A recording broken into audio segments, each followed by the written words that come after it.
আমি যোৱা কেবিনেটত সিদ্ধান্ত লৈছো কিছুমান পাবত গজা হস্পিটালো হল বহুত ডক্টৰ নাৰ্স য'ত ত'ত লৈ কোৱালিফিকেশ্যন আছে নাছে এই PMGY কাৰ্ড আৰু আয়ুষ্মান অসম কাৰ্ড কেইখন লৈয়ে তেওঁলোকে নিজৰ ব্যৱসায় চলাই আছে সেইকাৰণে এতিয়া আমি ঠিক কৰিছো যে অকল সুপাৰ স্পেশালিটিহে আমি প্ৰাইভেট হস্পিটালত দিম এই গাঁৱে গাঁৱে ব্লকে ব্লকে যিবিলাক হস্পিটাল গঢ় লৈ উঠিছে এইবিলাকত আমি অলপ কন্ট্ৰোল আনিব খুজিছো যে গভৰ্নমেন্টৰ কাৰ্ড তাতে আমি আৰু নিদিও GNRC থাকিলে ডাউনটাউন এই গাঁৱে গাঁৱে ব্লকে ব্লকে যিবিলাক হস্পিটাল গঢ় লৈ উঠিছে এইবিলাকত আমি অলপ কন্ট্ৰোল আনিব খুজিছো যে গভৰ্নমেন্টৰ কাৰ্ড তাতে আমি আৰু নিদিও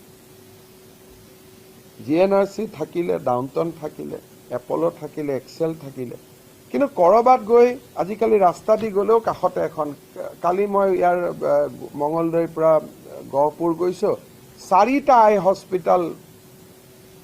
ইনে সৰু সৰু জায়গাত গঢ় লৈ উঠিছে পিছত মই ভাবিছো কেনেকৈ চলে বোলে নহয় কেটৰেক অপাৰেশ্যন কৰে আয়ুষ্মান ভাৰতৰ কাৰ্ডৰ ওপৰত গতিকে আমি অলপ বাকি এই যিবিলাক অলপ নিয়ন্ত্ৰণ আনিবলগীয়া কাম আছে সেইবিলাক আমি কৰিম যাতে হেলথ সিস্টেমটো ভাল আছে আৰু ভাল হয়